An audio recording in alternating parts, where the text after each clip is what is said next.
Good morning all of you. आज हम सब बाल विकास का पार्ट 1 पढ़ने जा रहे हैं, जिसका पहला क्वेश्चन आपके स्क्रीन पर है। बालक अपनी माँ को पहचानना प्रारंभ कर देता है। 4 ऑप्शन आपके स्क्रीन पर है। पहला जो है 3 माह, दूसरा है 9 माह, तीसरा 8 माह, चौथा है 6 माह। तो इसका जो करेक्ट आंसर हो जाएगा 3 माह, यानी बालक अपनी माँ को जो है पहचानना 3 माह में शुरू कर देता है। अगले क्वेश्चन पर चलते हैं। बालक के जन्म के समय शिशु के मस्तिष्क का भार कितना होता है? 4 ऑप्शन आपके स्क्रीन पर है। पहला है 300 ग्राम, दूसरा है 350 ग्राम, तीसरा है 400 ग्राम, चौथा है 450 ग्राम। तो इसका जो करेक्ट आंसर हो जाएगा 350 ग्राम हो जाएगा, यानी बी हो जाएगा। अगले क्वेश्चन पर चलते हैं। सीखने का आदर्श काल माना जाता है। 4 ऑप्शन आपके स्क्रीन पर है। पहला जो है शैशवावस्था और किशोरावस्था, दूसरा है किशोरावस्था, तीसरा है बाल्यावस्था, चौथा है शैशवावस्था। तो हम जानते हैं कि सीखने का सबसे आदर्श काल जो है शैशवावस्था को माना गया है। अगले क्वेश्चन पर चलते हैं। काल्सी गैरिसन ने किस विधि का अध्ययन किया था? 4 ऑप्शन आपके स्क्रीन पर है। इसमें सही आंसरों का चुनाव करना है। पहला है लंबात्मक विधि, दूसरा है क्षैतिजीय विधि, तीसरा है सांख्यिकीय विधि, चौथा है प्रयोगात्मक विधि। इसका जो करेक्ट आंसर हो जाएगा लंबात्मक विधि हो जाएगा। अगले क्वेश्चन पर चलते हैं। सीखना एक जटिल है, यानी सीखने की क्रिया जो है जटिल प्रक्रिया है। किसका? तो 4 ऑप्शन आपके स्क्रीन पर है। पहला है सामाजिक प्रक्रिया है, दूसरा है शारीरिक प्रक्रिया है, तीसरा है मानसिक प्रक्रिया, चौथा है नैतिक प्रक्रिया। तो यहाँ जो हम जानते हैं कि सीखने का काम जो होता है मानसिक यानी दिमाग से होता है, तो इसके लिए करेक्ट आंसर जो है सी नंबर हो जाएगा। अगले क्वेश्चन पर चलते हैं।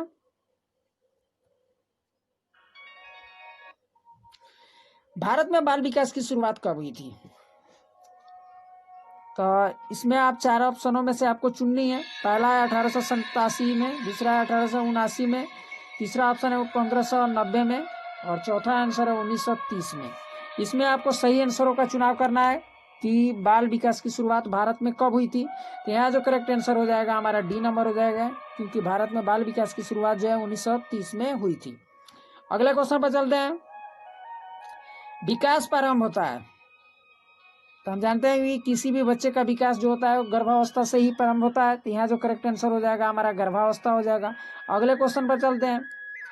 बालिकाओं की लंबाई किस अवस्था में बालकों से अधिक होती है? 4 ऑप्शन आपके स्क्रीन पर है। इसमें सही आंसरों का चुनाव करना है। पहला है किशोरावस्था के अंत में, दूसरा है शैशवावस्था में, तीसरा है बाल्यावस्था में, और चौथा जो इनमें से कोई नहीं। इसका जो करेक्ट आंसर हो जाएगा 9 का 3 नंबर हो जाएगा, यानी बाल्यावस्था में। यानी बालिकाओं की लंबाई जो है किस अवस्था में बालकों से अधिक होती है? तो बाल्यावस्था में। और अगले क्वेश्चन पर चलते हैं। जन्म के समय नवजात शिशु रोता है, यानी जब बच्चे का जन्म होता है तो वह रोने लगता है। इसका कारण क्या है? 4 ऑप्शन आपके स्क्रीन पर है। पहला है भय के कारण रोता है, दूसरा है वातावरण में परिवर्तन के कारण होता है, 3 में पीड़ा के कारण होता है, चौथा है भूख के कारण होता है। तो यहाँ आपको करेक्ट आंसर को चुनना है। तो यहाँ जो करेक्ट आंसर है वातावरण के परिवर्तन के कारण कोई भी बालक जब जन्म लेता है तो रोना शुरू करता है। इसका कारण क्या है? वातावरण में परिवर्तन। अगले क्वेश्चन पर चलते हैं। Question number 11। बुद्धि एवं विकास का मुख्य सिद्धांत है, यानी बुद्धि और विकास का मुख्य सिद्धांत इन चारों में से कोई एक है जिसको आपको चुननी है। तो पहला जो है वैयक्तिक अंतर का सिद्धांत, दूसरा है तत्परता का नियम, तीसरा है एकता का नियम, चौथा इनमें से सभी। इसका जो करेक्ट आंसर है 11 का पहला हो जाएगा। यह वैयक्तिक अंतर का सिद्धांत होता है, बुद्धि और विकास का सिद्धांत। अगले क्वेश्चन पर चलते हैं। विकास कैसा परिवर्तन है? 4 ऑप्शन आपके स्क्रीन पर है। विकास जो है एक परिवर्तन है, और यह किस प्रकार का परिवर्तन है आपको बतानी है। पहला है रचनात्मक, दूसरा है गणनात्मक, तीसरा है गुणात्मक, और चौथा जो है नकारात्मक। तो हम जानते हैं कि यहाँ जो करेक्ट आंसर हो जाएगा 12 का सी नंबर हो जाएगा, यानी गुणात्मक। अगले क्वेश्चन पर चलते हैं।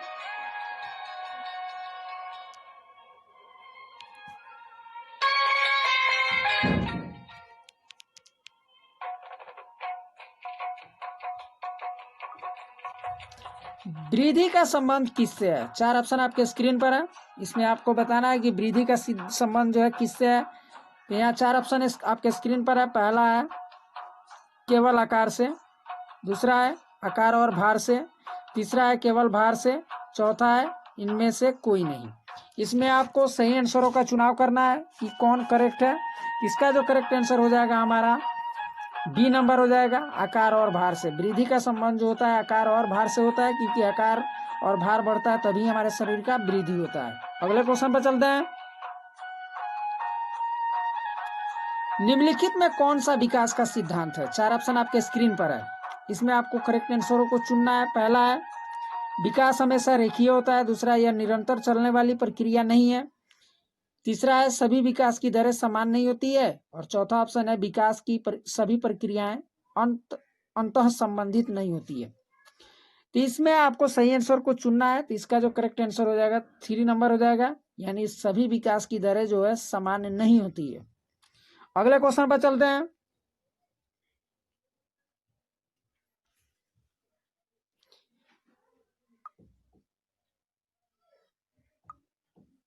मानव विकास को क्षेत्रों में विभाजित किया जाता है, जो कि है, यानी मानव विकास को किन किन क्षेत्रों में, यानी हम जानते हैं कि 4 क्षेत्रों में बांटा गया है। तो आपके स्क्रीन पर से इसमें सही का चुनना है। तो पहला है, दूसरा, तीसरा, चौथा। तो इसमें आपको करेक्ट आंसरों को चुनना है कि इसमें कौन करेक्ट है। तो इसका जो करेक्ट आंसर हो जाएगा 15 का जो है डी नंबर हो जाएगा, यानी शारीरिक, संज्ञात्मक, आध्यात्मिक और सामाजिक जो है मानव विकास को के क्षेत्रों में विभाजित किया जाता है, जो यही चार है। अगले क्वेश्चन पर चलते हैं।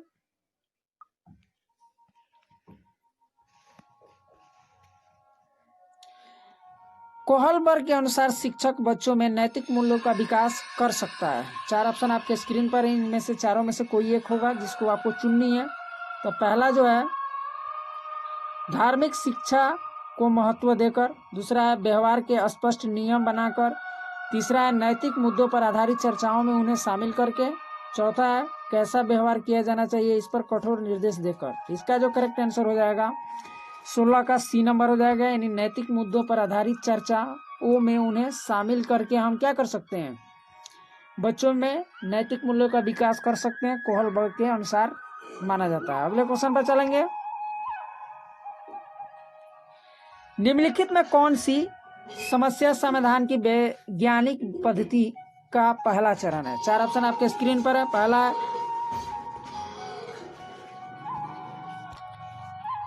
पहला ऑप्शन है प्रकल्पनाओं का परीक्षण करना, दूसरा है समस्या के प्रति जागरूकता करना, तीसरा है प्रशासनिक जानकारियों को एकत्र करना, चौथा जो है प्रकल्पनाओं का निर्माण करना। तो हम जानते हैं कि समस्या समाधान का वैज्ञानिक पद्धति का पहला चरण इसमें जो है बी नंबर हो जाएगा, क्योंकि समस्या के प्रति जागरूक रहेंगे तभी हम क्या होंगे, वैज्ञानिक पद्धति का इस्तेमाल इसमें कर सकते हैं। अगले क्वेश्चन पर चलते हैं। किस आयु काल में मानसिक विकास अपना उच्चतम सीमा पर पहुंच जाता है? यानी किस उम्र के बच्चे जो है उनका मानसिक विकास जो है सबसे अधिकतम यानी चरम सीमा पर पहुंच जाता है? 4 ऑप्शन आपके स्क्रीन पर है। इसमें करेक्ट आंसर को आपको चुननी है।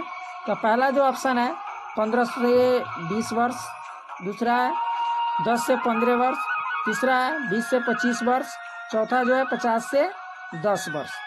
इसका जो करेक्ट आंसर हो जाएगा हमारा 18 का ए नंबर हो जाएगा। 15 से 20 वर्ष के आयु के जो बच्चे होते हैं उनका विकास जो होता है मानसिक विकास पूर्ण रूप से हो जाता है।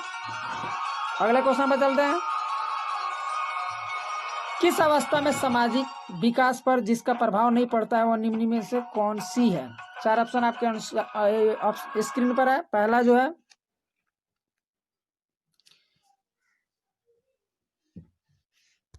रुचियां, दूसरा है सुरक्षा, तीसरा है आवश्यकताएं, चौथा है अभिवृद्धि। इसमें आपको करेक्ट आंसर को चुनना है कि इसमें आपका कौन सही है। तो इसका जो करेक्ट आंसर हो जाएगा हमारा बी नंबर हो जाएगा, असुरक्षा। अगले क्वेश्चन पर चलते हैं। किशोरों में संवेग के नियंत्रण का सबसे अच्छा उपाय निम्नलिखित में से कौन सा है? 4 ऑप्शन आपके स्क्रीन पर है। पहला युक्तिकरण, दूसरा है शोधन, तीसरा है प्रक्षेपण, चौथा है दमन। इसका जो करेक्ट आंसर हो जाएगा हमारा 20 का सी नंबर हो जाएगा, यानी प्रक्षेपण जो है किशोरों में संवेग के नियंत्रण का सबसे अच्छा उपाय है। अगले क्वेश्चन पर चलते हैं।